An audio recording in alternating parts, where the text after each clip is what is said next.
Hi guys, today we're talking all about nutrition. The nutrition of a patient's diet plays a major role in their health and their management of their conditions. So as pharmacists, even though it's not normally an expected question at the pharmacy, it's important to understand our patient's diet. The most obvious implication about nutrition to a pharmacist is that the drugs that someone is taking, especially if they're orally absorbed drugs, are never going to be acting in isolation, and the clinical effects of a pharmacotherapy will be impacted by the nutritional balances or imbalances in the diet. Specifically, these tend to affect the absorption and distribution of drugs. As a pharmacist, it's also important to know the dietary patterns and allergies of someone because it may change the drugs that we might give to them. Pharmacies are also the place that people go to get vitamin and mineral supplements. So it's important that we know about nutrition so we can make sure people are safe in the taking of those supplements.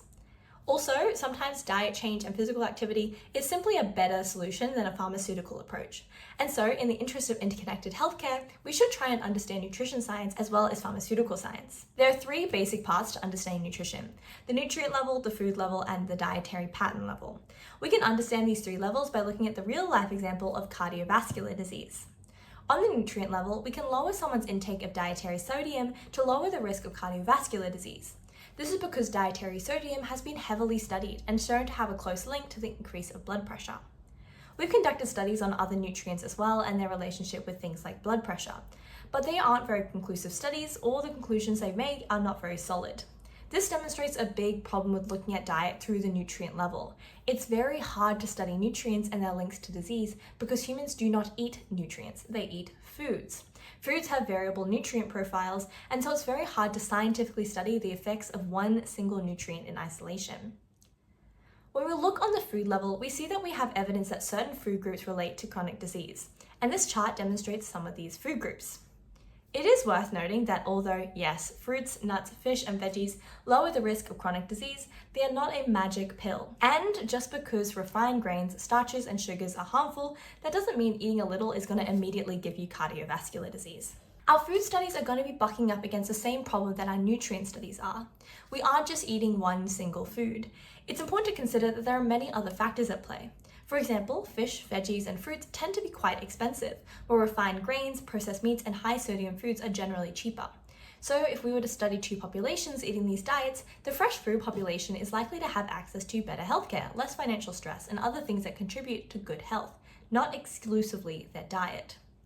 We can also study dietary patterns. In terms of chronic heart disease, we have evidence to support the Mediterranean, DASH, and plant-based diets being beneficial. Although we've only talked about heart disease here, the advice also applies to diabetes. Specifically type 2 diabetes, which is characterized by high levels of glucose in the blood, which damages organs and tissues. Diabetes and cardiovascular disease have similar risk factors and similar physiological processes that cause them. Dietary changes have also been helpful in aiding mental health. When it comes to dietary patterns for mental health, an emphasis on plant-based foods and high-quality sources of protein has been demonstrated to be beneficial, hence why the Mediterranean diet has evidence to support it being helpful in terms of mental health. When it comes to dispensing dietary advice on a national level, Australia has created dietary guidelines. These are a list of general principles to promote good food choices. It's important to note that a dietary guideline is not a specific dietary pattern. Instead, it is 5 key statements. The first being achieve and maintain a healthy weight, be physically active, and choose amounts of nutritious food and drinks to meet your energy needs. Second is enjoy a wide variety of nutritious foods from the 5 food groups, which are vegetables, fruits, grains, meats, and dairy foods. Limit intake of food containing saturated fat, added sugar, added salt, and alcohol. Encourage, support, and promote breastfeeding. And finally, care for your food, prepare and store it safely. Nutrition goes hand in hand with physical activity. Interestingly, physical activity and exercise are not the same thing. Physical activity is any bodily movement that expends energy, while exercise is a type of physical activity that avoids structure and repetitive movement, often with the intention of improving physical fitness. Fitness is just a set of measurable attributes that relate to the ability to meet the demands of everyday life, perform an exercise in the context of sport. Physical activity is actually a pretty diverse set of things, meaning that as pharmacists we can advise people to be physically active in a variety of ways. There's a couple of reasons why a pharmacist should be aware of the physical activity of a patient. On a general level, physical inactivity or overactivity can lead us to specific health conditions, and the level of physical activity that someone is doing is able to inform us of how severe a condition may be. If someone has chronic pain but is still able to get to their soccer game every day and perform well, their condition is probably not as severe as someone who cannot do similar exercises. On the pharmacy-specific level, some pharmacotherapies can impair someone's ability to be physically active, and it might be risky to take a pharmacotherapy if you're doing a certain type of physical activity. For example, antibiotics can make someone sensitive to the sunlight, and blood thinners can make people very lethargic. We can see a lot of benefits though to increased physical activity. Regular exercise reduces blood pressure, increases the quantity of good cholesterol in the body, strengthens the blood vessels, and improves the strength of the heart. These benefits are going to decrease the risk of cardiovascular disease.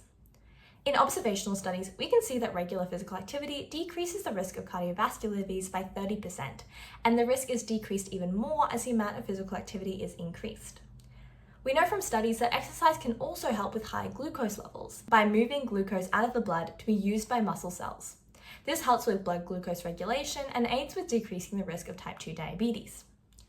We can also see that physical activity is a powerful tool in the secondary prevention of diabetes.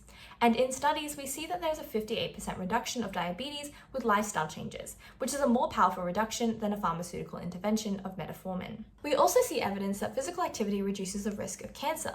We see a 20% reduction in breast cancer risk and a 30% in colon cancer risk.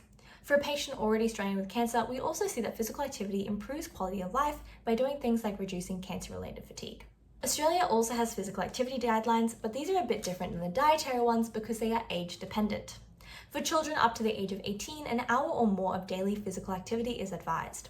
This is really crucial for children because they're in the process of developing their muscles and bones, and physical activity is beneficial for both the development of that, but also our brain development.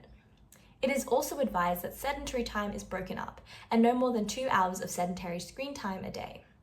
Obviously, if you ever met a teenager, you probably know that these guidelines aren't exactly being followed, and the people following the guidelines only decreases with age.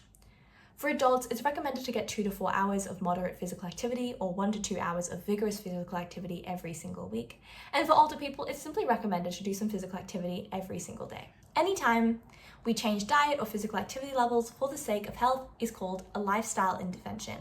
And we can classify lifestyle interventions into 3 categories depending on the goal. Primary prevention is the prevention of a disease in healthy people before the onset of disease. Secondary prevention comes a little bit later and is the slowing of disease that's already present in the body but not yet symptomatic. Finally, tertiary prevention, which we can also call disease management, is the prevention of the disease progressing. Now we're going to move along and we're going to talk now about weight loss. Weight loss is a massive thing, and oftentimes people come to pharmacies looking for weight loss and obesity solutions. Unfortunately, there is no way to simply fix this problem, but as pharmacists, we can offer guidance on healthy eating and physical activity to help support sustainable, long-term lifestyle habits. We can also refer to dietitians, nutritionists, and physios. We can give insight into the barriers and facilitators of a healthy lifestyle choices. We can advise on what medications and health conditions might be affecting their weight gain, and we can also offer pharmacotherapies that may be able to help alongside long-term lifestyle changes. Let's start by understanding what obesity is. Simplified, obesity is all about energy balance. Generally, our weight is going to be stable when the energy entering our body and the energy being used in the body is the same amount. Energy comes in through the food, and energy is used in physiological functions. Energy that isn't going to be used is going to be stored in the body as fat. This seems really quite simple, but it gets a lot more complicated when we have a closer look at the components of energy expenditure. There are 3 main components: your basal metabolic rate, the thermic effect of your food, and your physical activity. The thermic effect of food is the least variable part of energy expenditure. This is the energy being expended during the actual process of digesting food. The most variable part of energy expenditure is physical activity. This is going to vary depending on what you are doing, the intensity, frequency, and type of physical activity you are doing. These 2 actually make a comparatively small proportion of our energy expenditure. In fact, 70% of our energy is being used on the other section, our basal metabolic rate. This is the energy that is used for our basic physiological functions. Everyone is going to have a different basal metabolic rate, which depends on your age, body composition, growth, stress, and circulating hormone levels. If we know our age, weight, and physical activity levels, we can actually estimate our energy expenditure with equations like the Schofield equation.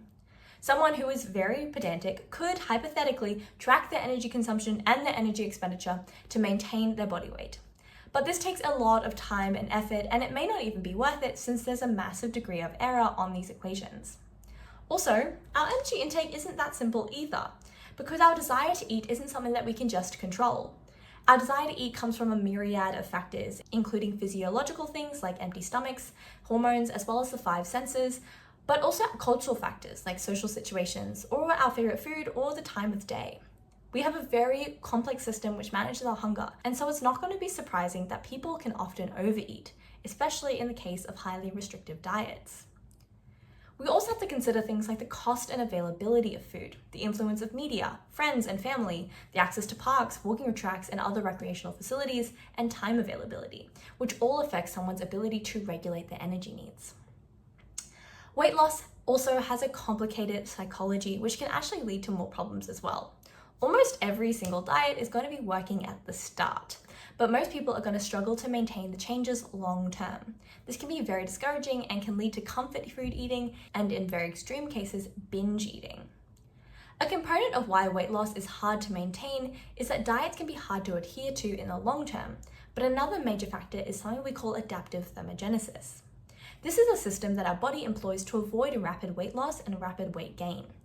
In this process, the body changes the metabolic rate to prevent large changes over short periods of time. In the case of dieting for weight loss, after the initial period of weight loss, our body's going to gradually lower our metabolic rate to align with the new diet. This means that if someone was to go back to eating the same amount they did before, they would likely gain weight, since the body now has different energy needs. The opposite can also happen. When food intake is increased, our body is going to increase our metabolic rate. We also must consider genetics as a factor in obesity. Our hormones, which regulate our food intake, are produced by genes. Our hormones do things like control our appetite, our insulin sensitivity, and other things. So depending on your genetic makeup, your body is going to have a different ratio of hormones and therefore make it harder to maintain a specific body weight. People who want to lose weight are not simply doing it for vanity. Obesity is a risk factor in so many chronic illnesses, including cardiovascular disease. To understand this, we have to understand fat. Fat cells are not inherently a bad thing. They're important for our bodies to store energy, since carbohydrates are really hard to store in bulk. The amount of fat in someone's body depends on the number and size of their fat cells. Our fat cells increase in size and number when excess energy is consumed.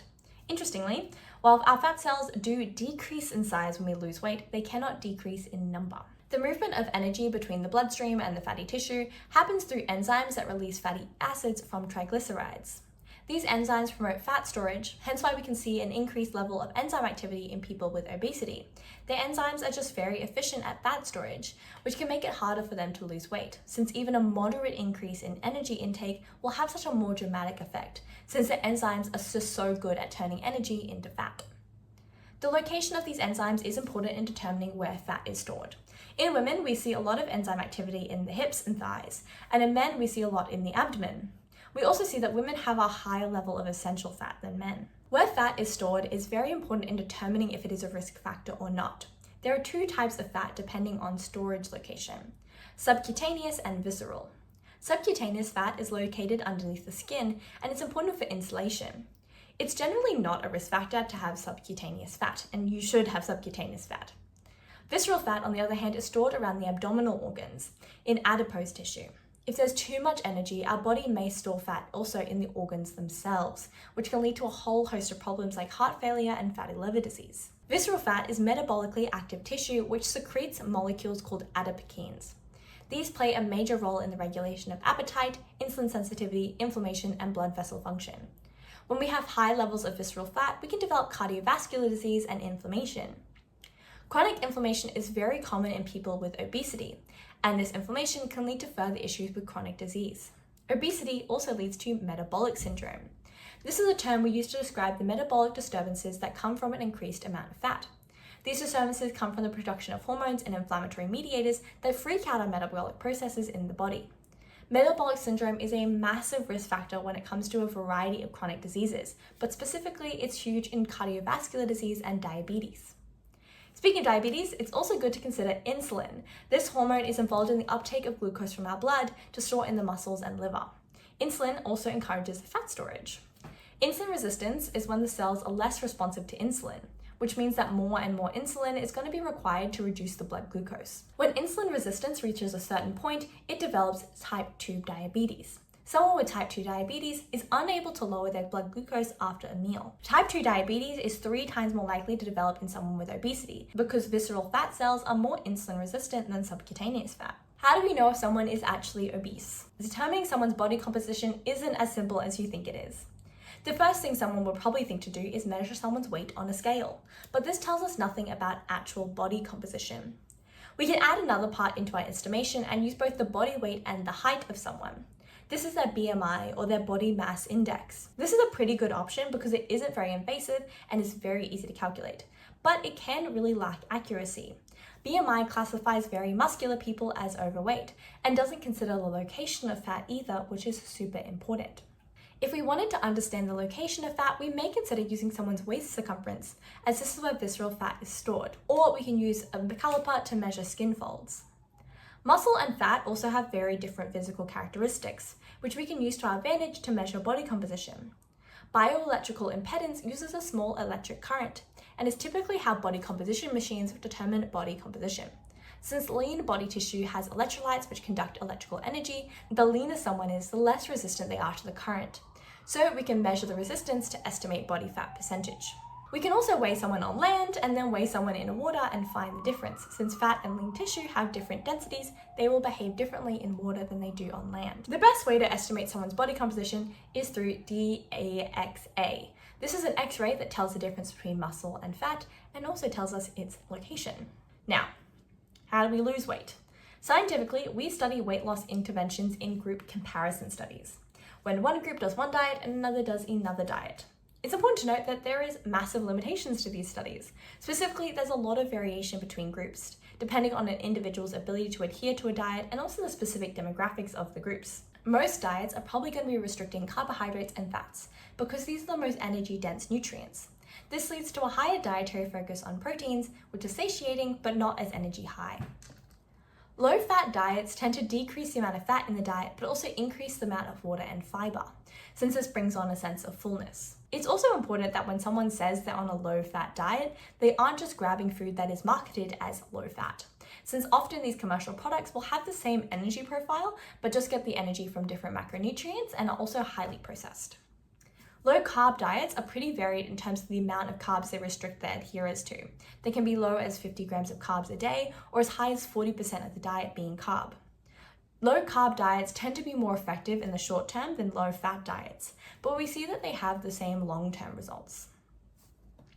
Meal replacement diets can be effective, particularly in the short term. These diets replace all or some of your meals with shakes or supplements, which ensure that you get all the necessary nutrients with a lower caloric profile. Time-restricted eating is when you only eat in certain time windows, often synced with the circadian rhythm, so you're eating at times when your body is primed to use the most energy. Time-restricted eating actually counters adaptive thermogenesis as well, making it a really good option. Commercial weight loss programs involve food deliveries as well as social and behavioral support systems. Often the financial incentive plus the social aspects makes it really easy for people to adhere to these diets. We also have fad diets, things like only having clear broth or something. These tend to be highly rigid and highly restrictive, and they're also really, really hard to adhere to. The good news about that is it's probably good that they're really hard to adhere to because they are probably not very good for you in the long term because they lack a diverse nutrient profile, and a lot of them aren't even created by people who are professionals in the field. All of these diets are very capable of giving you short-term weight loss, but the main challenge is not gaining the weight back in the long term. Interestingly, exercise actually has a relatively small part in weight loss, but it's really important in terms of long-term maintenance. If someone wants to lose weight and they've already tried lifestyle interventions, there are surgical and pharmacological interventions that we can offer them as well. One that you have no doubt heard about is Ozempic. This is a diabetes medication that can be used off-label for weight loss.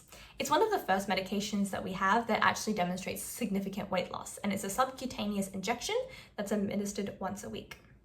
Drugs like Ozempic are GLP analogs. They increase the amount of insulin that the body secretes, which decreases appetite and gastric emptying, which makes you full for longer.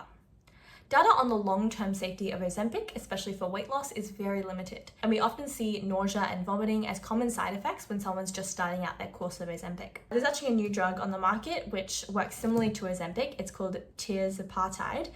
This is a GLP and a GIP analog, which means it actually may be more effective than Ozempic. But this drug is very new and there's very limited research on it. Another pharmacological option is orlistat.